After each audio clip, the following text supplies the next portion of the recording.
Welcome to BV9 news. ముందుగా headlines చూద్దాం. కలకలం రేపుతున్న తిరుమల లడ్డూ వ్యవహారం. తన హయాంలో తప్పిదాలు జరగలేదని నిరూపించుకునేందుకు సిద్ధమైన భూమన. పుష్కరిణిలో స్నానం చేసి ఆలయం ముందు ప్రమాణం చేయనున్న భూమన.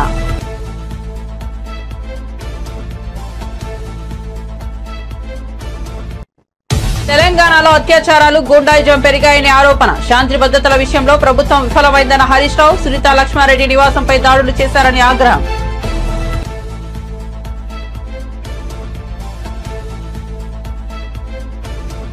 చంద్రబాబుది విశిష్ట పాలన అని కొనియాడిన సోను సూద్. ఆయన విధానాలను ప్రజలు విశ్వసిస్తున్నారన్న బాలీవుడ్ నటుడు. ఏపీని తీర్చిదిద్దడంలో తన వంతు పాత్ర పోషించారని హామీ.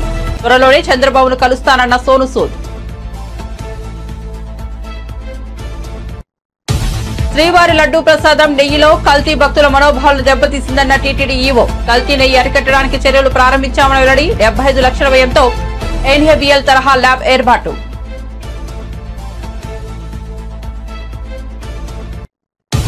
కూటమి ప్రభుత్వం 100 రోజుల పాలన చాలా బాగుందన్న మంత్రి నాదెండ్ల మనోహర్. తెనాలిలో 100 రోజుల్లో గంజాయిని అరికట్టగలిగామని వెల్లడి. ఎన్నికల ముందు ఇచ్చిన హామీలన్నీ ఖచ్చితంగా నెరవేరుస్తామని హామీ.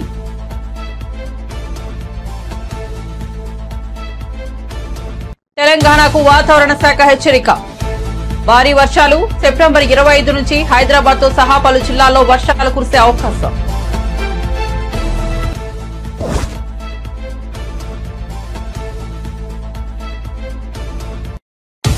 ఇక వార్త వివరాల్లోకి వెళ్తే, శ్రీవారి లడ్డూ ప్రసాదంలో వినియోగించే ఆవు నెయ్యిలో కల్తీ ఉన్న అంశం భక్తుల మనోభావాలను దెబ్బతీసిందని టీటీడీ ఈవో శ్యామలరావు పేర్కొన్నారు. కల్తీ వస్తువులను అరికట్టడానికి టీటీడీ చర్యలు ప్రారంభించిందన్నారు. స్వచ్ఛమైన నెయ్యిని ప్రముఖ సంస్థల ద్వారానే కొనుగోలు చేస్తామని ఆయన వెల్లడించారు. నందిని, అల్ఫా సంస్థల ద్వారానే నెయ్యిని కొనుగోలు చేస్తామన్నారు. వారు సరఫరా చేసే నెయ్యి నాణ్యతను పరిశీలించిన తరువాతే వాటి ద్వారా కొనుగోలు చేస్తున్నామని పేర్కొన్నారు. NABL ల్యాబ్ ద్వారా టెస్టింగ్ విధానాన్ని కొనసాగిస్తామన్నారు. 18 మందితో సెన్సరీ ప్యానెల్ను ఏర్పాటు చేశామని, వారి ద్వారా నిరంతరాయంగా టెస్టింగ్ విధానాన్ని నిర్వహిస్తామన్నారు. 75 లక్షల రూపాయల వ్యయంతో NABL తరహాలో ల్యాబ్ ఏర్పాటు చేస్తామన్నారు. FSSLA వారి ఆధ్వర్యంలో కూడా ల్యాబ్ ఏర్పాటు చేస్తున్నామని టీటీడీ ఈవో శ్యామలరావు స్పష్టం చేశారు. కల్తీ వస్తువుల వల్ల వచ్చిన దోషాలు ఆగస్టులో నిర్వహించిన పవిత్రోత్సవాల కారణంగా తొలగిపోయాయన్నారు. భక్తుల మనోభావ దృష్టిలో ఉంచుకుని శాంతి హోమాన్ని నిర్వహిస్తామన్నారు. తర్వాత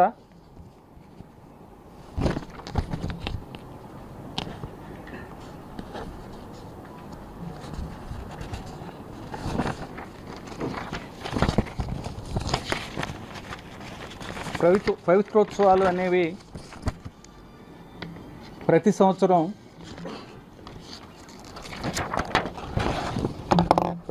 మనము నిర్వహిస్తాము.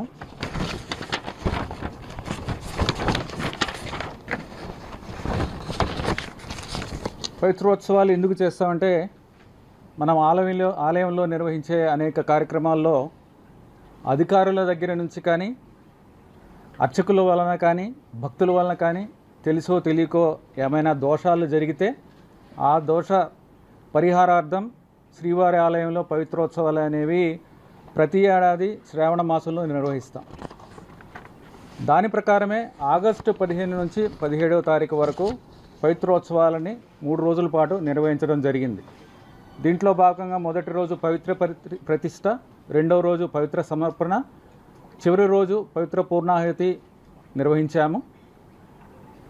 ఇందులో భాగంగా మనం నోట్ చేసుకోవాల్సిన విషయం ఏంటంటే, ఆలయంలో అన్నప్రసాదం పోటు, లడ్డూ పోటుల్లో పవిత్ర జలాలతో సంప్రోక్షణ చేయడం జరిగింది. ఆగస్టులోనే సంప్రోక్షణ చేయడం జరిగింది. దాని తర్వాత పోటులో వెలిసి ఉన్న శ్రీ కృష్ణస్వామి మూర్తులకు పవిత్రాలను కూడా సమర్పించడం జరిగింది. తద్వారా ఏవైనా దోషాలుంటే అవి తొలగిపోతాయి. దీని ద్వారా కల్తీ వలన వచ్చిన దోషం కూడా తొలగిపోయింది.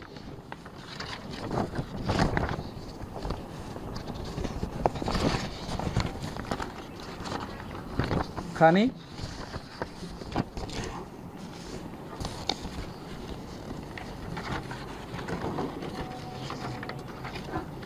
భక్తుల్లో ఉన్న ఆందోళన దృష్ట్యా ఆగమ శాస్త్ర సలహాదారులను, శ్రీ పెదజీయం గారిని, వీరందరినీ సంప్రదించి ఇంకా ఏమన్నా కార్యక్రమం చేస్తే బాగుంటుందా అనేది ముఖ్యమంత్రి గారు కూడా సూచించారు. వారితో ఆగమ సలహాదారులతో శ్రీ పెద్దజీఎం గారులతో సంప్రదించిన తర్వాత ఒకరోజు శాంతి హోమం నిర్వహిస్తే బాగుంటుందనేది వారు తెలియజేయడం జరిగింది. దాని ప్రకారమే రేపు 23వ తారీఖు 6 గంటల నుంచి 10 గంటల దాకా ఈ శాంతి హోమాన్ని నిర్వహిస్తున్నాము. శ్రీవారి ఆలయంలో బంగారు బావి వద్ద తిరుమల లడ్డు కల్తీ వ్యవహారంపై టీటీడీ బ్రాహ్మణ సాధికార సమితి కన్వీనర్ బుచ్చి రాంప్రసాద్ మీడియా సమావేశం ఏర్పాటు చేసి మాజీ సీఎం జగన్ పై తీవ్ర స్థాయిలో దుయ్యబట్టారు. జగన్ ప్రభుత్వంలోని వ్యవస్థలన్నింటినీ నాశనం చేశారని, కలియుగ దైవం వెంకటేశ్వర స్వామిని కూడా వదలలేదని మండిపడ్డారు. 2023 ఆగస్టు 3నే తాము తిరుపతి లడ్డూల నాణ్యత గురించి మాట్లాడారని వెల్లడించారు. తిరుపతి లడ్డూలో నాణ్యత లేదని, సరైన నెయ్యి వాడటం లేదని, సరైన పదార్థాలు లడ్డూలో ఉండటం లేదని ఇదే వేదికపై సమావేశం ఏర్పాటు చేసి చెప్పామని బుచ్చి రాంప్రసాద్ వివరించారు. ఇవాళ గత ప్రభుత్వంలో అన్ని వ్యవస్థలని కూడా సర్వనాశనం చేసినటువంటి ఆనాటి ముఖ్యమంత్రి జగన్మోహన్ రెడ్డి గారు చివరికి కలియుగ దైవం శ్రీ వెంకటేశ్వర స్వామి కూడా వదిలిపెట్టకుండా చేసినటువంటి సందర్భం మీ ముందుకు తీసుకొస్తున్నాం. ఆ రోజున ఆగస్ట్ 3వ తారీఖు 2023లో మేము లడ్డూ యొక్క నాణ్యత గురించి మేము మాట్లాడటం జరిగింది. అయ్యా, మీరు ఈ లడ్డులో నాణ్యత లేదు, సరైన నెయ్యి వాడటం లేదు, సరైన పదార్థాలు వాడటం లేదు, ఈ లడ్డు చాలా దారుణంగా ఉంది, దీనికి వాసన కూడా లేదు, నీకు ఎటువంటి టేస్ట్ లేదని చెప్పి ఆ రోజున మేము ఇదే వేదిక మీద ఒక సమావేశం ఏర్పాటు చేసి ఆ రోజున మేము చెప్పాం. అయ్యా, మీరు చూడండి అని చెప్పి భక్తుల మనోభావాలు దెబ్బతినకుండా భక్తులందరికీ కూడా క్షమాపణ చెప్తూ నేను చూపెట్టినటువంటి సందర్భం ఒకటి ఉంది. ఇవాళ ఆ వీడియోని మీ ముందు ఒక్కసారి ప్లే చేస్తాను. ఒక్కసారి ఆ వీడియోని మీరే చూడండి. ఇది ఇవాళ నేను చెప్పినది కాదు, నేను చెప్పినది ఆగస్టు 3వ తారీఖు గత సంవత్సరం 2023లో చెప్పినటువంటి సందర్భం. ఒక్కసారి మీ ముందుకు అది నేను తీసుకొస్తున్నాను. ఎంఐఎం అధినేత అసదుద్దీన్ ఓవైసీ కేంద్ర సహాయ మంత్రి బండి సంజయ్ మధ్య మాటల యుద్ధం జరుగుతోంది. మదరసాలపై వ్యాఖ్యానించిన బండి సంజయ్కి ఇస్లామోఫోబియా పట్టుకుందని ఓవైసీ విమర్శించగా, ఓవైసీనే హిందూ ఫోబియాతో బాధపడుతున్నాడని బండి సంజయ్ కౌంటర్ ఇచ్చారు. పోలీసులు లేకపోతే 15 నిమిషాల్లో దేశంలోని హిందువులందరినీ హతమార్చుతానన్న వ్యక్తి హిందూ ఫోబియాతో బాధపడుతున్నట్టే కదా అని బండి సంజయ్ వ్యాఖ్యానించారు. ఏనాడైనా ఓవైసీ బ్రదర్స్ గాని ఎంఐఎం కార్యకర్తలు గాని వందే మాత్రం గీతాన్ని ఆలపించారా? వాళ్ళు ఆపుతున్న ఫోబియా ఏది అని ప్రశ్నించారు. ఒక్కసారైనా ఓవైసీ హిందూ పండుగల్లో పాల్గొన్నారా, లేక బొట్టు పెట్టుకుని హిందూ దేవతలకు నమస్కరించారా అని బండి సంజయ్ నిలదీశారు. ఎలా 15 నిమిషాలు సమయం ఇస్తే నరికి చాంపుతానికి ఏం ఫోబియా ఉంది? హిందూ ఫోబియా ఉంది. 15 నిమిషాలు సమయం ఇస్తే నరికి చాంపుతారు హిందువులను. బీఫ్ గోమాంసం తినాలే మజా ఉంటుందని ఏం ఫోబియా ఉంది? హిందువులు ఆరాధ్య దైవంగా భావించినటువంటి గోమాంసం తింటే మజా ఉంటుందని చెప్పి అన్నానికి ఏం ఫోబియా ఉంది? ఇలా దేవులను హిందూ దేవులను కించపరిచినటువంటి ఎంఐఎం పార్టీ నాయకులకు ఓవైసీ కుటుంబానికి ఏం ఫోబియా ఉంది? ఇలా ఓల్డ్ సిటీలో రోహింగ్యాలకు అడ్డాగా మార్చి, అనేక మంది టెర్రరిస్టులకు అడ్డాగా మార్చి, దేశంలో ఎక్కడ పట్టుబడినా కూడా దానిలో ఒక వ్యక్తి ఓల్డ్ సిటీకి సంబంధించిన వ్యక్తి ఉంటున్నాడు. కానీ మరి వాళ్ళకి ఏం ఫోబియా ఉంది? ఇలా కనీసం ఎంఐఎం పార్టీ ఎమ్మెల్యేలు ఓవైసీ అని వందే మాత్రం ఇప్పటికీ ఆలపించాడు. ఏం ఫోబియా ఉంది మీకు? దాని మీద సమాధానం చెప్పాలి. ఎవరికి ఏం ఫోబియా ఉందో ప్రజలు తెలుసు. మీకు హిందూ ఫోబియా ఉందా? వీళ్ళకి మీకు మేము ఎప్పుడు 15 నిమిషాలు సమయిస్తే నరికి చంపుతాను. మేము ఇలా ఓల్డ్ సిటీని న్యూ సిటీ చేస్తాం. ఓల్డ్ సిటీలో ఉన్న ముస్లిం వర్గం కూడా ఎంఐఎం పార్టీ వ్యతిరేకిస్తున్నది. ముస్లిం పెద్దలే అంటున్నారు. ఈ ఓవైసీ కుటుంబం వల్ల మొత్తం ఓల్డ్ సిటీ న్యూ సిటీగా మాట్లాడకపోతున్నది. బండి సంజయ్ కరెక్ట్ మాట్లాడండి. ఓల్డ్ సిటీ న్యూ సిటీ ఇవ్వాలి, మెట్రో రావాలి, ఫ్యాక్టరీస్ రావాలి, కంపెనీస్ రావాలి, ఉద్యోగాలు రావాలి. ఇప్పుడు కూడా పాస్పోర్ట్లు వచ్చే పరిస్థితి లేదు. ఇప్పుడు కూడా పిల్లలకు ఉద్యోగాలు వచ్చే పరిస్థితి లేదని చెప్పండి. ఇంతెందుకు నిన్న మాట్లాడినా నేను కూడా మాట్లాడిండు, మదర్సాల గురించి మాట్లాడాడు, ఇస్లాం గురించి మాట్లాడాడు, నేను ఉల్టా మాట్లాడాడు. నీ కాలేజీలో హిజ్బుత్ తహరీర్ అనే ఒక సంస్థ ఉన్నది, ఉగ్రవాద సంస్థ. దీన్ని విదేశాలు కూడా బ్యాన్ చేసినాయి. దాని లీడర్ నిన్న కాలేజీలో దొరికిండు. నిన్న ఎక్కడ స్పీచ్ ఇచ్చిండో అదే కాలేజీలో ఫ్యాకల్టీ ఆయన పోలీసులు ఎఫ్ఐఆర్ పట్టుకపోయినా లేదా, మధ్యప్రదేశ్ పోలీసులు కూడా వచ్చారు. నీ కాలేజీలో ఫ్యాకల్టీ ఒక సంస్థ నిర్వహిస్తూ సంస్థ హెడ్ గా ఉండి మీ కళాశాలకు సంబంధించిన విద్యార్థులను మాయ చేసి మోసం చేసి మభ్యపెట్టి ఆ సంస్థ వైపు అట్రాక్ట్ అయ్యే విధంగా చేస్తుంటే మరి ఏ ఫోబియా ఉంది నీకు? ఇవాళ బిజ్నోర్ ఉన్నది యూపీలా ఒకటే మదర్సాల 9 మందిని ఉత్తరప్రదేశ్ ప్రభుత్వం అరెస్ట్ చేసింది. వాళ్ళ దగ్గర హత్యాలు రికవర్ చేసింది, మహారాజు రికవర్ చేసింది. మాట్లాడేది తప్ప నేను మాట్లాడేది మళ్ళీ సెక్యులర్ అంటారు మళ్ళీ వీళ్ళు. మరి మా వాళ్ళందరూ పీర్ల పండుగ చేసుకుంటారు. మీరు ఎప్పుడైనా వినాయకుడి పండుగ చేసుకుంటారా, దసరా పండుగ చేసుకుంటారా, దుర్గా ఉత్సవాలు చేసుకుంటారా, లేకుంటే హనుమాన్ ఉత్సవాలు చేసుకుంటారా? మొన్న ఎన్నికలు ఉన్నాయని చెప్పి ఒక దేవాలయానికి పోయినావు, ఎన్నికలు ఉన్నాయని చెప్పి ఓడిపోతాను భయంతో. ఇంతకు ఎప్పుడైనా తిరిగినా అంతమంది ఎప్పుడైనా మీరు మా వాళ్ళు పీర్ల పండుగ చేసుకుంటారు, సెక్యులర్ అంటారు మా వాళ్ళు. మరి మీరు సెక్యులర్ అంటారు, మరి ఎప్పుడైనా పండుగ చేసుకున్నావు నువ్వు? ఎప్పుడైనా బొట్టు పెట్టుకున్నావు నువ్వు? ఏం ఫోబియా ఉంది మీకు? ఓల్డ్ సిటీ అని మాదన్నది ఎవరు? వాళ్ళ పర్మిషన్ తీసుకొని రావాలన్నది ఎవరు? మరి ఇప్పుడు ఎవరు పర్మిషన్ తీసుకొని ఉగ్రవాద సంస్థలు వస్తున్నానికి షెల్టర్ తీసుకుంటున్నాయి, వీళ్ళ పర్మిషన్ తీసుకునే కదా. మరి శవయాత్రలు నిర్వహించారు, వాళ్ళు ఉగ్రవాద శవయాత్రలు నిర్వహించారు. వాళ్ళకి ఫ్యాకల్టీ అరెస్ట్ చేసింది వాస్తవము, యూపీలో మదర్సాన్ని సీజ్ చేసింది వాస్తవము, కేసు పెట్టింది వాస్తవము. 10 నిమిషాలు సమస్య నడిచామని మీరు ఉన్నారు కదా, వాస్తవం కదా. అప్పుడు ప్రభుత్వం ఏం చేసింది? ఆ ప్రభుత్వం కేసు బుక్ చేసింది, కేసు బుక్ చేసి పడేసారు. మన బీఆర్ఎస్ ప్రభుత్వం ఏం చేసింది? కనీసం ఆధారాలు కూడా సమర్పించలేకపోయింది. కానీ మీరు అన్నట్టు తప్పకుండా దీని మీద విచారణ జరుపుతూనే ఉంటాం. దొరికిన ఏ రాష్ట్రం వచ్చినా ఎక్కడ ఆనవాళ్ళున్నా కూడా ఇక్కడ వచ్చి పట్టుకోవద్దు లేదో వీళ్ళు చూసుకున్నట్టు ఉండదు. మేము మధ్యప్రదేశ్ పోలీసులు కూడా పట్టుకపోయారు. తప్పుడు ఫ్యూచర్ లో కూడా అటువంటి ఆనవాళ్ళు పట్టుకపోడే. కూటమి ప్రభుత్వం 100 రోజుల పాలన చాలా బాగుందని మంత్రి నాదెండ్ల మనోహర్ పేర్కొన్నారు. గుంటూరు జిల్లా తెనాలిలో మాట్లాడుతూ ప్రజలు ఏం కోరుకున్నారో అలాంటి పాలన అందించగలిగామన్నారు. అనుభవజ్ఞుడైన ముఖ్యమంత్రి చంద్రబాబు విజన్ కు తోడు ఉప ముఖ్యమంత్రి పవన్ కళ్యాణ్ నూతన ఆలోచనతో ప్రజల ఆకాంక్షలకు అనుగుణంగా ప్రభుత్వం నడుస్తోందన్నారు. తెనాలిలో 100 రోజుల్లో గంజాయిని అరికట్టగలిగామన్నారు. ఇప్పటికే 80% గంజాయిని నిర్మూలించామన్నారు. ఎన్నికల ముందు ఇచ్చిన హామీలని ఖచ్చితంగా నెరవేరుస్తామని హామీ ఇచ్చారు. ప్రజల సమస్యలు పరిష్కారం కోసం త్వరలోనే వాట్సాప్ నెంబర్ను ఏర్పాటు చేయబోతున్నామని మంత్రి నాదెండ్ల స్పష్టం చేశారు. నమ్మకంతో గెలిపించారో అందులో భాగంగా అభివృద్ధి కార్యక్రమాలు కూడా అదే విధంగా తెనాలి నియోజకవర్గానికి తీసుకొచ్చే విధంగా ప్రయత్నాలు ముమ్మరం చేశాం. ప్రజలకి మరింత మెరుగైన మంచి పరిపాలన అందించాలనే తపన తప్ప వేరేదేం లేదు. స్వార్థం కోసం స్వలాభం కోసం రాజకీయాల్లోకి రాలేదు. 100% ఈ ప్రాంత అభివృద్ధి కోసం ప్రతి ఒక్కరికి ప్రభుత్వంలో ఉన్న సందర్భంగా మేలు చేయాలి, మెరుగైన పరిపాలన అందించాలి. మొట్టమొదటి రోజు నుంచి ఇచ్చిన మాట మేరకు ముందుగా పోలీస్ అధికారులతోటి గంజాయి పైన సమీక్షించి లా అండ్ ఆర్డర్ విషయంలో ఎక్కడ కూడా రాజీ పడకూడదు, రాజకీయ ఒత్తిళ్లకు పోలీసులు వ్యవస్థని తగ్గించే విధంగా మాత్రం పనిచేయకూడదు, వ్యవస్థని బలోపేతం చేయాలనే ఆలోచనతో చాలా లోతుగా వాళ్ళతో విశ్లేషించుకుని ఒక నిర్ణయానికి వచ్చి కొన్ని కార్యక్రమాలు చేసుకుంటూ వచ్చాం. రిజిస్టర్ అయిన కేసులు కొన్ని ఛేదించగలిగారు. సంచలనంగా మారిన 2-3 కేసులు తెనాలి నుంచి చాలా బాగా పనిచేశారు మన పోలీస్ అధికారులు డిఎస్పీ గారి నాయకత్వంలో. అదేవిధంగా గంజాయి విషయంలో దాదాపు 50 మందిని అరెస్ట్ చేశారు. 60 కిలోలు పైన గంజాయి పట్టుకోవడం జరిగింది.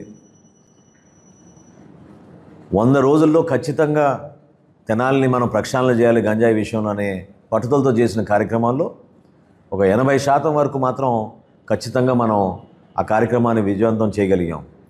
ఇంకా కొంతమంది ఉన్నారు, కొన్ని ప్రాంతాల్లో తిరుగుతూనే ఉన్నారు వాళ్ళు. ఈరోజు ఉదయం కూడా నేను సమీక్షించినప్పుడు చాలా క్లియర్గా చెప్పాను, ఎట్టి పరిస్థితిలో కూడా ఎవరైతే హ్యాబిచువల్గా అఫెండర్స్ అంటారు, అంటే ప్రతిసారి వీళ్ళే ఈ కార్యక్రమాలు చేస్తూ ఉంటారు క్రైమ్లో, వాళ్ళని మాత్రం వదిలే ప్రసక్తే లేదు. వాళ్ళ ప్రాపర్టీస్ సీజ్ చేయాల్సిన అవసరం ఉంటే చేద్దాం. అంతేగాని తెనాల్లో మాత్రం ఆ ప్రక్షాళన ఖచ్చితంగా 10-15 రోజుల్లోనే మనం ఆ 100% చేరే విధంగా మేము అన్ని విధాలుగా చర్యలు తీసుకుంటాం. పోలీస్ వ్యవస్థ కఠినంగా వ్యవహరిస్తుంది, అందులో ఎటువంటి రాజీ ఉండదని మనస్ఫూర్తిగా మరొకసారి నేను మన ప్రజలకు చెప్తున్నాను. అదేవిధంగా మున్సిపాలిటీ విషయంలో 2వ రోజు నుంచే ఇక్కడున్న వ్యవస్థని ఏ విధంగా నిర్వీర్యం చేశారో, గతంలో పాలకులు అసలు నిర్లక్ష్యం ఎంత దారుణంగా ఉండిందంటే కనీసం కాలువలో పూడికి కూడా తీలేపోయారు. దానివల్ల ప్రతిసారి మనకి చిన్న వర్షం పడినా కూడా తెనాలిలో ఎటువంటి పరిస్థితులు ఉండేదో మీరు చూశారు. దూరదృష్టితోటి కాలువల ఆధునీకరణ, ఎక్కడైతే డ్రైనేజీలో ఫ్లో అడ్డుకుంటున్నారో ఆ ప్రాంతాల్లో అటువంటి పరిస్థితి లేకుండా కొంతమంది తెలుసో తెలియకో నిర్మాణాలు చేసుకున్నా కూడా వాళ్ళకి నచ్చజెప్పి ఇది మన తెనాలి ప్రజలకు ఉపయోగపడే విధంగా మనం మార్చుకోవాలనే భావన కలిగించే విధంగా ఒక మంచి వాతావరణంలోనే తెనాలిలో ఆ కార్యక్రమం మొదలుపెట్టాం. ఎంత పెద్ద వర్షం పడినా 24 సెంటీమీటర్ల వర్షం పడినా ఇబ్బంది లేకుండా ఎప్పుడు శాశ్వతం కాదు. పోలీసుల అత్యుత్సాహం వల్ల ఆంధ్రప్రదేశ్ రాష్ట్రంలో ఏం జరిగిందో మనం చూశామని పోలీసు అధికారులు చట్టాలకు లోబడి పనిచేయాలని మాజీ మంత్రి బీఆర్ఎస్ ఎమ్మెల్యే హరీష్ రావు అన్నారు. తెలంగాణ భవన్లో ఏర్పాటు చేసిన మీడియా సమావేశంలో మాట్లాడుతూ రాష్ట్రంలో గూండాయిజం, అత్యాచారాలు పెరిగాయని ఆవేదన వ్యక్తం చేశారు. రేవంత్ రెడ్డి అధికారంలోకి వచ్చిన 10 నెలల కాలంలోనే 2000కు పైగా అత్యాచారాలు జరిగాయని విమర్శించారు. శాంతి భద్రతల్లో ప్రభుత్వం పూర్తిగా విఫలమైందన్నారు. హైదరాబాద్ దేవరకద్రలో ఒక్కరోజే 2 అత్యాచారాలు జరిగాయన్నారు. కానీ పోలీసులు పట్టించుకోవడం లేదని ఆరోపించారు. ఇలాంటి కేసుల్లో నిందితులకు కఠిన శిక్ష పడేలా చర్యలు తీసుకోవాలని డిమాండ్ చేశారు. చికెన్ గునియా తర్వాత వైరల్ ఫీవర్స్, డెంగ్యూ, మలేరియాతో పరేషాన్ అవుతుంటే అది ఎక్కడ ఏ టీవీలో ఏ పేపర్లో కనబడిస్తా. అంటే ఈ ప్రభుత్వ వైఫల్యాలన్నీ డైవర్షన్ చేయడానికి హైడ్రా పేరు మీద ముఖ్యమంత్రి గారు మనందరి అటెన్షన్ డైవర్షన్ చేస్తుంటారు. మనము ప్రతిపక్షంగా మేము కానీ, ఫోర్త్ ఎస్టేట్గా ఉన్నటువంటి మీడియా కానీ, లక్షల ఎకరాల్లో పంటలు ఎండుతున్నాయి, దాని మీద మనం ఫోకస్ చేయాలి. లక్షల మంది రైతులు ఈరోజు ఇబ్బందులు పడుతున్నారు. లక్షలాది మంది ప్రజలు జ్వరాలతో ఇబ్బంది పడుతున్నారు. గ్రామాల్లో పారిశుద్ధ్యం లేక ఇబ్బంది పడుతున్నారు. ఎన్నో కొన్ని లక్షల మంది ప్రజల సమస్యలు ఉన్నాయి. ఈరోజు మనం దాని మీద ఫోకస్ చేయాలి. ఇలా గుండాయిజం పెరిగిపోయింది రాష్ట్రంలో. నిన్న కూడా 2 ఇవి జరిగినాయి బైసాబ్, మానభంగాలు జరిగినాయి. ఈ రాష్ట్రంలో అత్యాచారాలు నిత్య కృత్యం అయిపోయినాయి.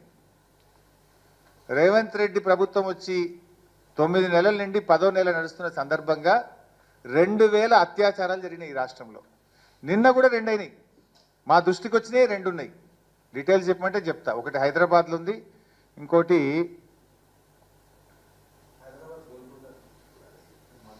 దేవరకద్ర. నిన్ననేమో ఒకటి హైదరాబాద్లో ప్రైవేట్ బస్సులో మహిళపై అత్యాచారం, కేపీహెచ్బి కాలనీ, ప్రయాణికురాలిపై బస్ షెల్టర్లో అఘాయిత్యం. పాలమూరు జిల్లాలో బాలికపై అత్యాచారం, దేవరకద్ర. ఇది మా దృష్టికి వచ్చినాయి. ఇంకెన్ని ఉన్నాయి? అసలు లా అండ్ ఆర్డర్ లేదు. ఇలా మా సునీతమ్మ ఇంటి మీద పోయి దాడి చేయడం ఏందండి? ఇంట్లో పడుకున్న వాళ్ళ మీద పటాకులు పేల్చి తలుపులు తీయించి ఇంట్లో ఉన్న వాళ్ళ మీద దాడి చేస్తారు. కనీసం పోలీస్ పట్టించుకోదు. వీడియోలు ఉన్నాయి, విజువల్స్ ఉన్నాయి.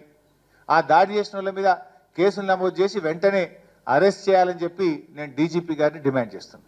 దాని మీద శ్రీధర్ బాబు గారు ఎంతో తన యొక్క చాకచక్యాన్ని, తనకుండే తెలివితేటలన్నీ ఉపయోగించి ఆయన గారు అంటారు, ఈ మీటింగ్ ఏదో ఆయన గాంధీ గారి నియోజకవర్గంలో జరిగిందట, మర్యాదపూర్వకంగా ముఖ్యమంత్రి కలవడానికి వచ్చిండు అన్నాడు.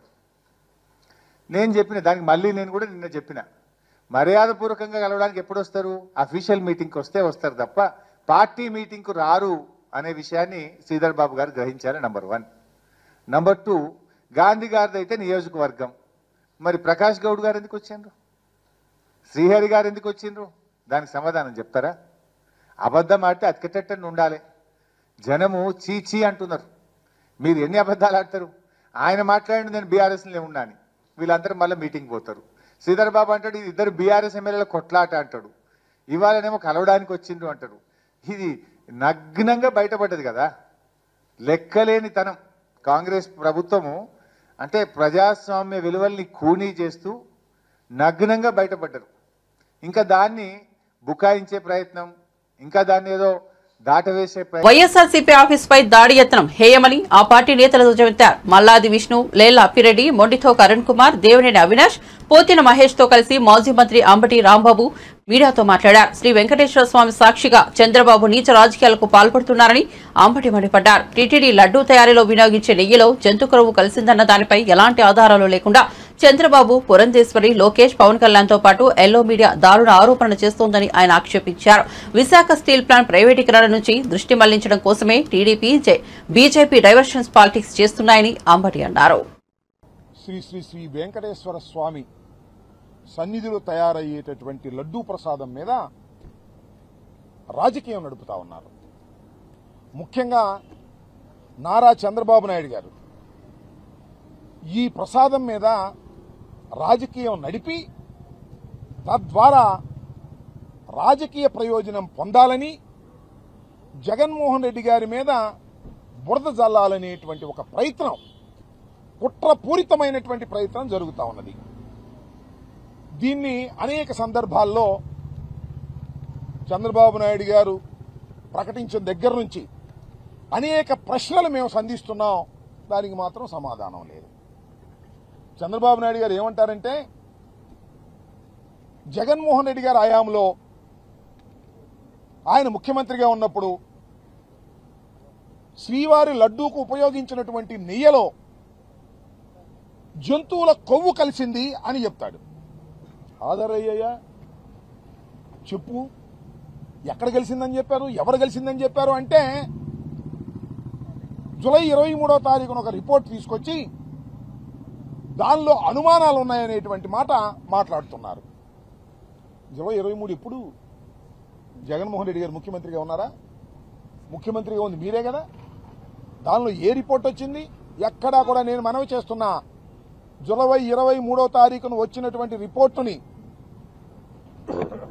అప్పుడు అంటే ఈయన నియమించినటువంటి ఈవో గారు శ్యామలరావు గారు చదివి వినిపించారు. ఇలాగే పత్రికా సమావేశంలో దీనిలో ఇంప్యూరిటీస్ ఉన్నాయని మాకు రిపోర్ట్ వచ్చింది నేషనల్ డైరీ డెవలప్మెంట్ బోర్డు నుంచి. దీనిలో వెజిటబుల్ ఆయిల్స్ కలిశాయని వచ్చింది, ప్రాథమికంగా చెప్పింది ఆయన. దీనిలో వనస్పతి కలిసేటటువంటి అవకాశం ఉందని వారు చెప్పారు అన్నారు. అవకాశం అనేది చెప్పారు తప్ప దానిలో కూడా కలిసిందని నిర్ధారణ చేయాల. ఆ రిపోర్టును పట్టుకొని ఇంత యాగీ చేసే కార్యక్రమం చంద్రబాబు నాయుడు గారు చేస్తున్నారు. పోనీ ఆ రిపోర్టు అవ్వగానే వెంటనే చెప్పారా అది? చంద్రబాబు నాయుడు గారు లేదు. మొన్న 18వ తారీఖున కూటమి సమావేశం జరుగుతున్నప్పుడు ఆ కూటమి సమావేశంలో దీన్ని రిలీజ్ చేశారు. ఏది? వరల్డ్ రిలీజ్ చేశారు. నేను మనవి చేస్తున్నా, ఇది ఒక కుట్రపూరితంగా జగన్మోహన్ రెడ్డి గారి మీద నిందలు వేయాలనేటువంటి ఉద్దేశంతో తిరుమల తిరుపతి దేవస్థానం, పవిత్రమైనటువంటి తిరుపతి దేవస్థానం, ఎంతో మంది భక్తులు కలిగినటువంటి తిరుమల తిరుపతి దేవస్థానం వెంకటేశ్వర స్వామి సన్నిధిని వారి మనోభావాలకు వ్యతిరేకంగా రాజకీయంగా ఉపయోగించుకోవాలనేటువంటి నీచమైన ప్రయత్నం చంద్రబాబు నాయుడు గారు చేస్తున్నారు. కాదని చెప్పమని నేను అడుగుతా ఉన్నా. మేము చెప్పాము, నిన్న కూడా చెప్పాం, అవసరమైతే రండి మీరు చర్చకు సిద్ధమని చెప్పాం. దానికి సమాధానం లేదు. మీరు చంద్రబాబు నాయుడు గారు, మీరు మీ లోకేష్ కుటుంబ సమేతంగా వచ్చి వెంకటేశ్వర స్వామి దగ్గర మీరు ప్రమాణం చేస్తారా దీనిలో కల్తీ కలిసిందని, నిరూపణ అయిందని చేస్తారంటే దానికి సమాధానం లేదు. గుడ్డ కాల్చారు, మొఖాన్ని వేశారు, తుడిచిపెట్టుకోమంటున్నారు. ఇవాళ బీజేపీ, కూటమిలో భాగమైనటువంటి బీజేపీ, వారికి సంబంధించినటువంటి ఒక వింగు తిరుమల లడ్డూ తయారీపై సీఎం చంద్రబాబు చేసిన వ్యాఖ్యల్ని టీటీడీ మాజీ చైర్మన్ భూమన కరుణాకర్ రెడ్డి ఖండించారు. అప్పట్లో నెయ్యికి బదులుగా జంతువుల నూనెతో ప్రసాదం తయారు చేయించారని చంద్రబాబు చేసిన వ్యాఖ్యలు యావత్ దేశమంతా చర్చనీయాంశమైన విషయం తెలిసిందే. చంద్రబాబు చేసిన ఈ వ్యాఖ్యల్ని భూమన తప్పుపట్టారు. సీఎం హోదాలో ఉన్న ఒక వ్యక్తి ఇలాంటి వ్యాఖ్యలు చేయడం సరికాదన్నారు. అధికారం చేతిలో పెట్టుకుని సరైన ఎంక్వైరీ వేయకుండా ఇలాంటి నిందలు మోపడం ద్వారా వైసీపీని ఇరకాటంలో పెట్టేందుకు చంద్రబాబు యత్నిస్తున్నారని, శకుని కూడా బాబు చేష్టలు చూసి ఆశ్చర్యం వ్యక్తం చేస్తారంటూ భూమన ఫైర్ అయ్యారు. జగన్ పార్టీని లేకుండా చేయడం కోసం హిందువులు పవిత్రంగా భావించే లడ్డూపై రాజకీయాలు చేస్తున్నారని ఆరోపించారు. నందిని కంపెనీ నెయ్యి ఎందుకు వాడడం లేదని ప్రశ్నిస్తున్న చంద్రబాబు, లోకేష్ నాడు టీడీపీ హయాంలో ఎందుకు వాడలేదో చెప్పాలని భూమన కరుణాకర్ రెడ్డి డిమాండ్ చేశారు. కేవలం 6 నెలలు మాత్రమే నందిని నెయ్యి వాడిన మాట వాస్తవం కాదా అని ప్రశ్నించారు. మీ నీచమైన రాజకీయ ఎత్తుగడల కోసమని అన్నటువంటి మాటలే అయితే ఆ స్వామే మీకు సరైనటువంటి శిక్ష విధిస్తాడు అని తెలియజేస్తున్నాం. చంద్రబాబు గారు, ప్రత్యర్థుల మీద మీ రాజకీయ జీవితంలో ఎన్ని అనరానిటువంటి మాటలు అని మీరు ఈ స్థాయికి ఎదిగారో మీ అందరికీ కూడా తెలుసును. మీ మామనే, సొంత మామనే వెన్నుపోటు పొడిచి ఈ రోజున పూలదండలు వేస్తున్నటువంటి ఘన చరిత్ర మీది. మీరు మీ కుటుంబ దేవుడని చెప్పుకునేటువంటి వెంకటేశ్వర స్వామిని కూడా రాజకీయ ప్రయోజనాల కోసమని వాడుకొని 140 కోట్ల మంది ఆరాధ్య దైవమైనటువంటి వెంకటేశ్వర స్వామిని తరతరాలుగా, వందల వేల సంవత్సరాలుగా ఈ స్వామి మా స్వామి అని అనంతమైనటువంటి కష్ట నష్టాలు కోర్చి వెంకటేశ్వర స్వామి దర్శనాన్ని కోసమని తల్లడిల్లేటువంటి భక్తుల మనోభావాలను సర్వనాశనం చేయటానికి కూడా మీ రాజకీయ ప్రయోజనాల కోసమని ఏ మాత్రము కూడా వెనుకాడకుండా, సిగ్గు లజ్జ అన్నదే ఏమాత్రము కూడా లేకుండా మీ రాజకీయ మంత్రాంగాన్ని చూసి శకుని ఒకవేళ బతికి ఉంటే మిమ్మల్ని చూసి బావురుమనేటువంటి పరిస్థితి. శకుని లాంటి వాడు కూడా భయపడి బెంబేలెత్తి పారిపోయేటువంటి పరిస్థితి చంద్రబాబు నాయుడు గారు. ఇంత అన్యాయమైనటువంటి ఆరోపణలా? దీనికి మళ్ళీ మీరు మొన్న గుడిని శుద్ధి చేయండి అని ఆదేశించాడంట. అక్కడ ఉన్నటువంటి పరిస్థితులన్నింటినీ కూడా సరిదిద్దడానికి శుద్ధి చేయాలనని మీ కింద పనిచేసేటువంటి ఈఓకు మీరు ఆదేశాలు ఇస్తారు. ఈ ఈఓ జూలై నెలలో ఆ ఏఆర్ కంపెనీ అనేటువంటి సరఫరా చేసేటువంటి నెయ్యిని టెస్ట్ చేస్తే అందులో ఎడిబుల్ ఆయిల్స్ దొరికినాయి, వనస్పతి ఉన్నట్టుగా ఉంది అని పత్రికా సమావేశంలో ప్రకటించినటువంటి శ్యామలరావు గారు, మీరు బెదిరించిన తరువాత మొన్న పత్రికా సమావేశం ఏర్పాటు చేసి అందులో పంది కొవ్వు చేప నూనె కలిసినట్టుగా ఉందనని మీకు అనుగుణమైనటువంటి తీర్పులు ఇచ్చేటువంటి శ్యామలరావు గారు నిన్న మొత్తం ఆలయ ఆగమ సలహా పండితులని, ప్రధాన అర్చకులని, వీళ్ళనందరినీ కూడా పిలిచి శుద్ధి ఎలా చేయాలి, యాగం చేయాలనా, శుద్ధి చేయాలనా, ఏం చేస్తే బాగుంటుంది అని మీ పాలనలో సుదీర్ఘ పాలన అనుభవం ఉన్న ఆంధ్రప్రదేశ్ ముఖ్యమంత్రి నారా చంద్రబాబు నాయుడు ఈసారి తనదైన శైలిలో దూసుకెళ్తున్నారు. ఓవైపు సంక్షేమం, మరోవైపు అభివృద్ధి నినాదంతో పాలనలో తనదైన ముద్ర వేస్తున్నారు. చంద్రబాబు నేతృత్వంలోని కూటమి ప్రభుత్వం ఇటీవల 100 రోజులు పూర్తి చేసుకుంది. ఈ నేపథ్యంలో చంద్రబాబు 100 రోజుల పాలనపై బాలీవుడ్ ప్రముఖ నటుడు సోను సూద్ ప్రశంసల వర్షం కురిపించారు.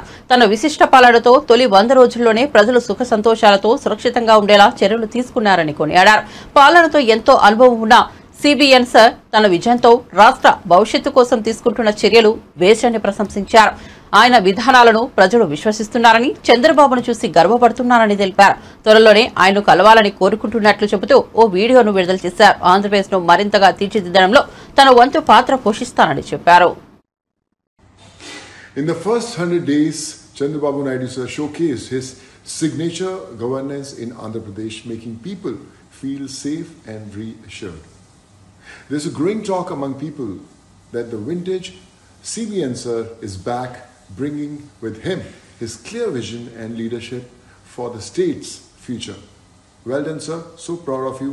I'm really looking forward seeing you soon and bringing my little efforts to make Andhra a very, very special place. Thank you so much. తెలంగాణలో రానున్న 3 రోజుల్లో భారీ వర్షాలు కురిసే అవకాశం ఉందని భారత వాతావరణ శాఖ హెచ్చరించింది. హైదరాబాద్ కు ఎల్లో అలర్ట్ జారీ చేసింది.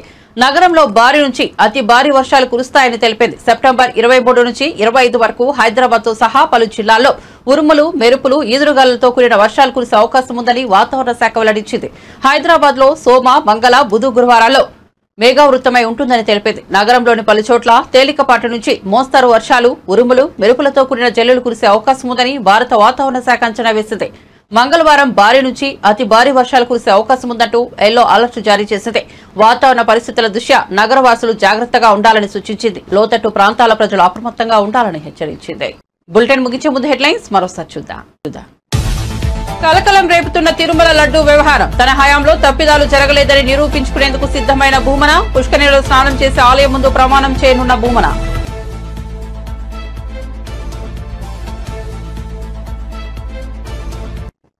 తెలంగాణలో అత్యాచారాలు, గూండాయిజం పెరిగాయనే ఆరోపణ. శాంతి భద్రతల విషయంలో ప్రభుత్వం విఫలమైందన్న హరీష్ రావు. సునీత లక్ష్మారెడ్డి నివాసంపై దాడులు చేశారని ఆగ్రహం.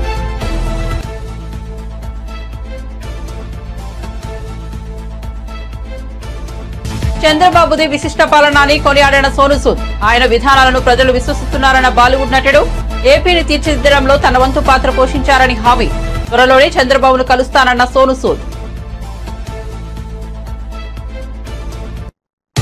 శ్రీవారి లడ్డూ ప్రసాదం నెయ్యిలో కల్తీ భక్తుల మనోభావాలు దెబ్బతీసిందన్న టీటీడీ ఈవో. కల్తీ నెయ్యి అరికట్టడానికి చర్యలు ప్రారంభించామని వెల్లడి. 75 లక్షల వ్యయంతో ఎన్ఏబిఎల్ తరహా ల్యాబ్ ఏర్పాటు.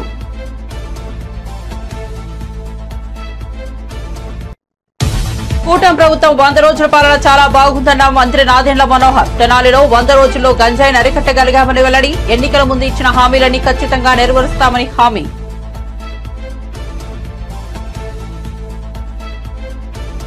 తెలంగాణకు వాతావరణ శాఖ హెచ్చరిక. భారీ వర్షాలు. సెప్టెంబర్ 25 నుంచి హైదరాబాద్ తో సహా పలు జిల్లాల్లో వర్షాలు కురిసే అవకాశం.